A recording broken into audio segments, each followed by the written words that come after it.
आइए सुनते हैं मुंशी प्रेमचंद की कहानियों का संग्रह मानसरोवर भाग 4 की और एक कहानी जिसका नाम है सभ्यता का रहस्य। यूं तो मेरी समझ में दुनिया की 1001 बातें नहीं आती। जैसे लोग प्रातःकाल उठते ही बालों पर छुरा क्यों चलाते हैं। क्या अब पुरुषों में भी इतनी नजाकत आ गई है कि बालों का बोझ उनसे नहीं संभलता। एक साथ ही सभी पढ़े लिखे आदमियों की आंखें क्यों इतनी कमजोर हो गई हैं। दिमाग की कमजोरी ही इसका कारण है या और कुछ। लोग खिताबों के पीछे क्यों इतना हैरान होते हैं इत्यादि। लेकिन इस समय मुझे इन बातों से मतलब नहीं। मेरे मन में एक नया प्रश्न उठ रहा है और उसका जवाब मुझे कोई नहीं देता।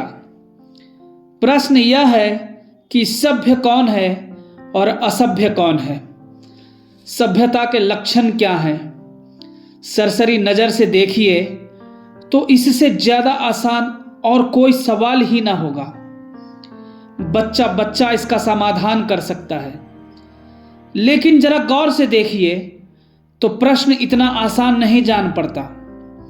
अगर कोट पतलून पहनना, टाई हैट कॉलर लगाना, मेज पर बैठकर खाना खाना, दिन में 13 बार कोको या चाय पीना और सिगार पीते हुए चलना सभ्यता है, तो उन गोरों को भी सभ्य कहना पड़ेगा जो सड़क पर बैठकर शाम को कभी कभी टहलते नजर आते हैं।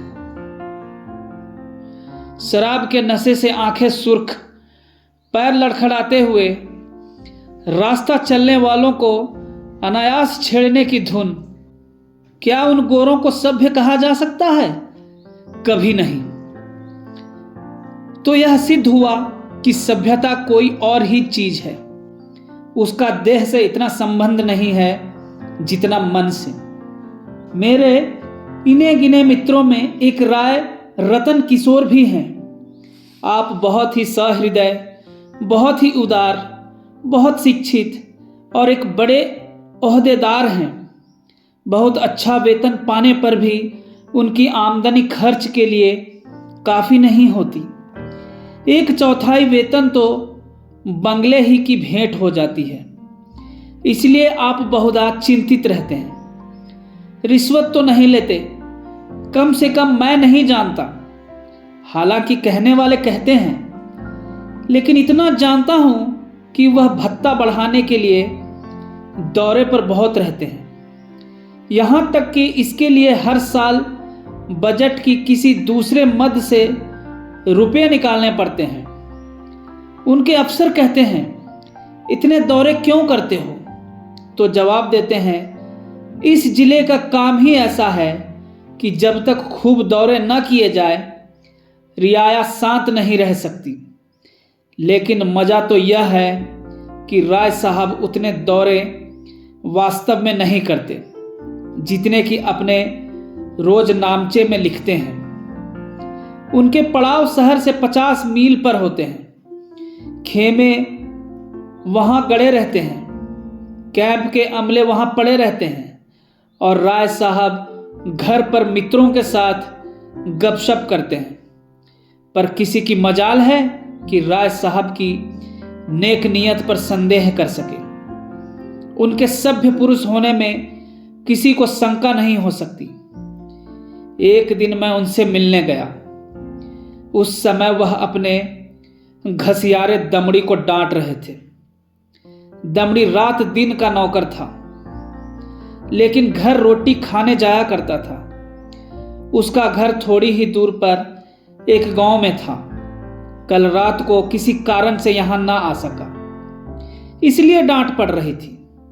राय साहब, जब हम तुम्हें रात दिन के लिए रखे हुए हैं तो तुम घर पर क्यों रहे? कल के पैसे कट जाएंगे। दमड़ी, हजूर एक मेहमान आ गए थे, इसी से ना आ सका। राय साहब, तो कल के पैसे उसी मेहमान से ले लो। दमड़ी, सरकार अब कभी ऐसे खता ना होगी। राय साहब, बकबक मत करो। दमड़ी, हजूर। राय साहब, 2 रुपये जुर्माना। दमड़ी रोता चला गया। रोजा बख्शाने आया था, नमाज गले पड़ गई।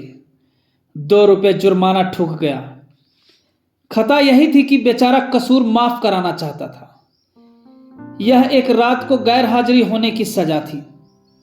बेचारा दिन भर का काम कर चुका था, रात को यहां सोया ना था। उसका दंड, और घर बैठे भत्ते उड़ाने वाले को कोई नहीं पूछता, कोई दंड नहीं देता। दंड तो मिले, और ऐसा मिले कि जिंदगी भर याद रहे, पर पकड़ना तो मुश्किल है। दमड़ी भी अगर होशियार होता तो जरा रात रहे आकर कोठरी में सो जाता। फिर किसे खबर होती कि वह रात को कहां रहा। पर गरीब इतना चंट ना था। दमड़ी के पास कुल 6 बिस्वे जमीन थी, पर इतने ही प्राणियों का खर्चा भी था। उसके 2 लड़के, 2 लड़कियां और स्त्री सब खेती में लगे रहते थे। फिर भी पेट की रोटियां नहीं मैसर होती थी। इतनी जमीन क्या सोना उगल देती? अगर सब के सब घर से निकल मजदूरी करने लगते तो आराम से रह सकते थे, लेकिन मौरूसी किसान मजदूर कहलाने का अपमान न सह सकता था। इस बदनामी से बचने के लिए 2 बैल बांध रखे थे। उसके वेतन का बड़ा भाग बैलों के दाने चारे ही में उड़ जाता था। ये सारी तकलीफें मंजूर थी, पर खेती छोड़कर मजदूर बन जाना मंजूर न था। किसान की जो प्रतिष्ठा है वह कहीं मजदूर की हो सकती है, चाहे वह रुपया रोज ही क्यों ना कमाए। किसानी के साथ मजदूरी करना इतने अपमान की बात नहीं। द्वार पर बंधे हुए बैल उसकी मान रक्षा किए करते हैं,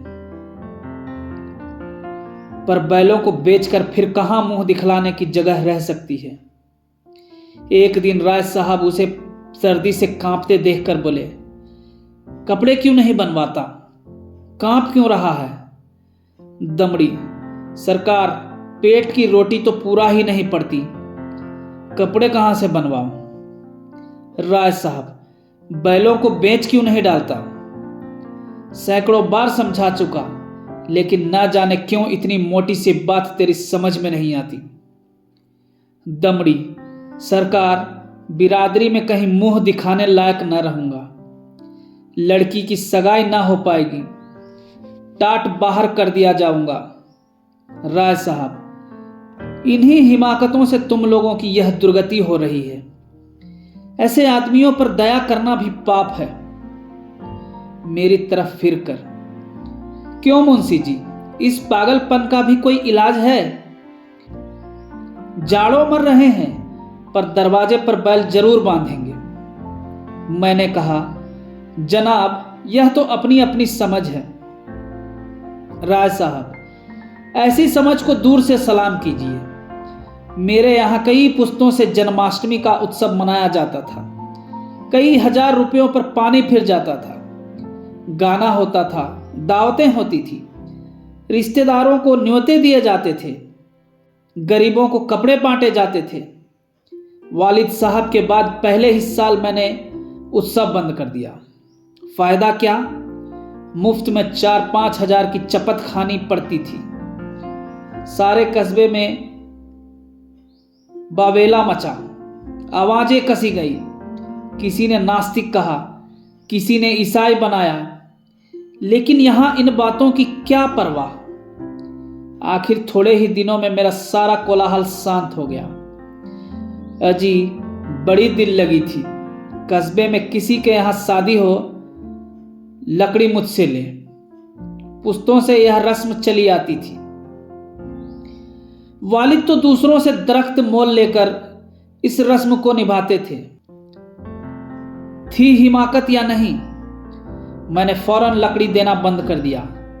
इस पर भी लोग बहुत रोए धोए, लेकिन दूसरों का रोना धोना सुनूं या अपना फायदा देखूं, लकड़ी से कम 500 रुपये सालाना की बचत हो गई। अब कोई भूल कर भी इन चीजों के लिए दीख करने नहीं आता। मेरे दिल में फिर सवाल पैदा हुआ, दोनों में कौन सभ्य है?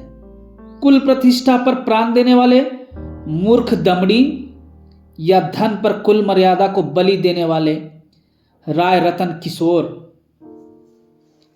राय साहब के इजलास में एक बड़े मार्के का मुकदमा पेश था। शहर का एक रईस खून के मामले में फंस गया था। उसकी जमानत के लिए राय साहब की खुशामदें होने लगी। इज्जत की बात थी।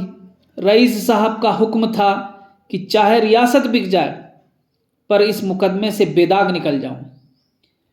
डालियां लगाई गई, सिफारिशें पहुंचाई गई, पर राय साहब पर कोई असर न हुआ। रईस के आदमियों को प्रत्यक्ष रूप से रिश्वत की चर्चा करने की हिम्मत न पड़ती थी। आखिर जब कोई बस न चला तो रईस की स्त्री से मिलकर सौदा पटाने की ठानी। रात के 10 बजे थे। दोनों महिलाओं में बातें होने लगी। 20,000 की बातचीत थी। राय साहब की पत्नी तो इतनी खुश हुई कि उसी वक्त राय साहब के पास दौड़ी हुई आई और कहने लगी, ले लो ले लो। राय साहब ने कहा, इतनी बेसब्र ना हो, वह तुम्हें अपने दिल में क्या समझेंगी? कुछ अपनी इज्जत का भी ख्याल है या नहीं? माना कि रकम बड़ी है, पर इससे मैं एक बारगी तुम्हारे आए दिन की फरमाइशें से मुक्त हो जाऊंगा। लेकिन एक सिविलियन की इज्जत भी तो कोई मामूली चीज नहीं है। तुम्हें पहले बिगड़ कर कहना चाहिए था कि मुझसे ऐसी बेदुदी बातचीत करनी हो तो यहां से चली जाओ। मैं अपने कानों से नहीं सुनना चाहती। स्त्री, यह तो मैंने पहले ही किया। बिगड़ कर खूब खरी खोटी सुनाई। क्या इतना भी नहीं जानती? बेचारी मेरे पैरों पर सर रख कर रोने लगी। राय साहब, यह कहा था कि राय साहब से कहूंगी तो मुझे कच्चा ही चबा जाएंगे। यह कहते हुए राय साहब ने गदगद होकर पत्नी को गले लगा लिया।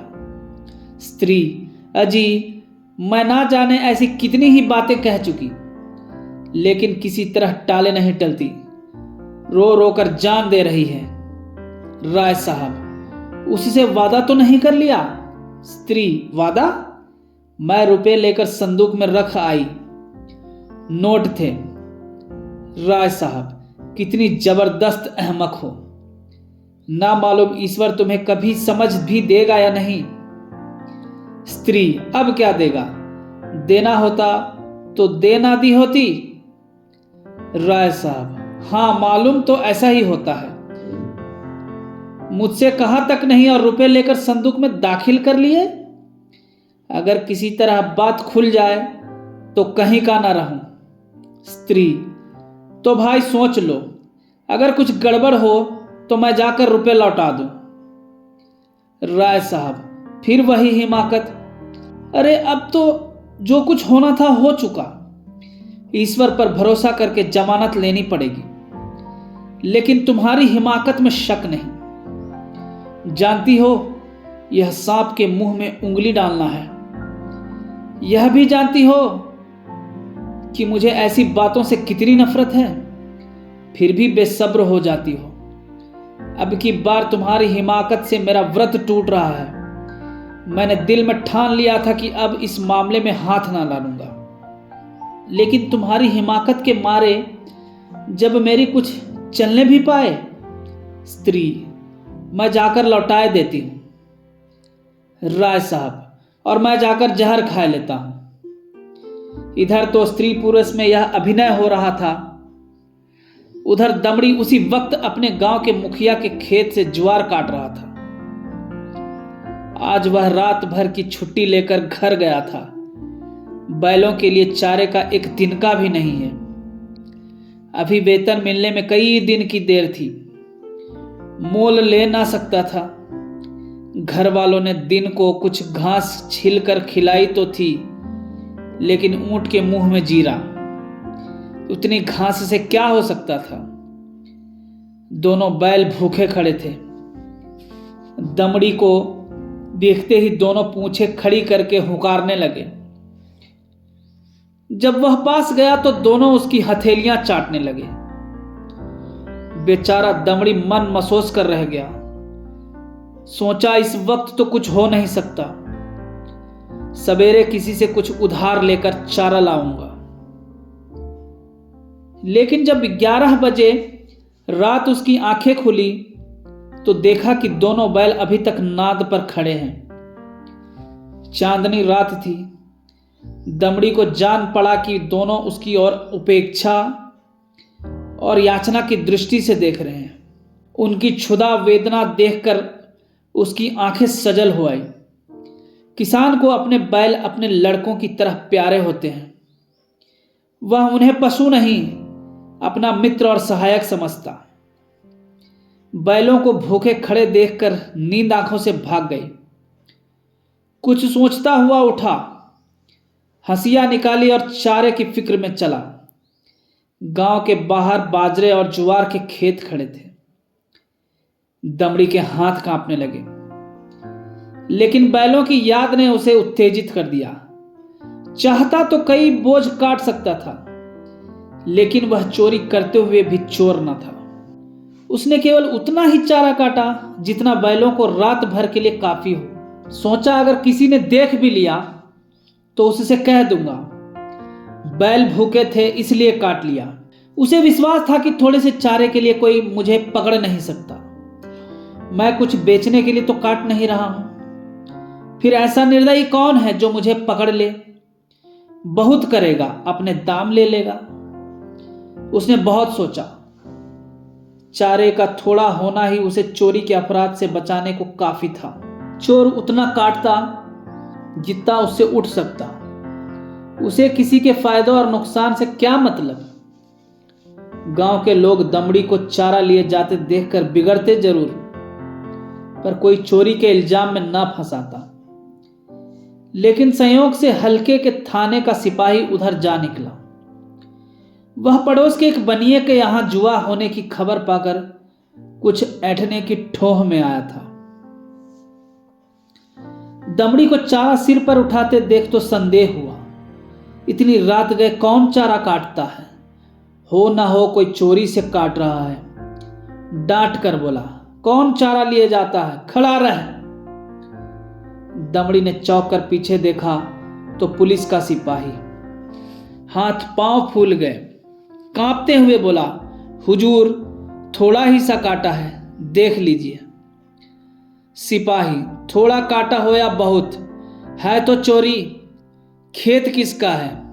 दमड़ी, बलदेव महतो का। सिपाही ने समझा था शिकार फंसा, इससे कुछ ऐंठेगा, लेकिन वहां क्या रखा था? पकड़कर गांव में लाया और जब वहां भी कुछ हत्थे चढ़ता ना दिखाई दिया तो थाने ले गया। थानेदार ने चालान कर दिया। मुकदमा राय साहब ही के इजलास में पेश किया।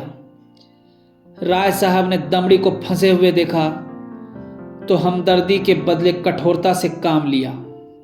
बोले, यह मेरी बदनामी की बात है, तेरा क्या बिगड़ा? साल 6 महीने की सजा हो जाएगी। शर्मिंदा तो मुझे होना पड़ रहा है। लोग यही तो कहते होंगे कि राय साहब के आदमी ऐसे बदमाश और चोर हैं। तू मेरा नौकर ना होता तो मैं हल्की सजा देता, लेकिन तू मेरा नौकर है, इसलिए कड़ी से कड़ी सजा दूंगा। मैं यह नहीं सुन सकता कि राय साहब ने अपने नौकर के साथ रियायत की। यह कहकर राय साहब ने दमड़ी को 6 महीने की सख्त कैद का हुक्म सुना दिया। उसी दिन उन्होंने खून के मुकदमे में जमानत ले ली। मैंने दोनों वृत्तांत सुने और मेरे दिल में यह ख्याल और भी पक्का हो गया कि सभ्यता केवल हुनर के साथ ऐब करने का नाम है। आप बुरा से बुरा काम करें, लेकिन अगर आप उस पर पर्दा डाल सकते हैं तो आप सभ्य हैं, सज्जन हैं, जेंटलमैन हैं। अगर आप में यह सिफत नहीं तो आप असभ्य हैं, गंवार हैं, बदमाश हैं। यह सभ्यता का रहस्य है। धन्यवाद।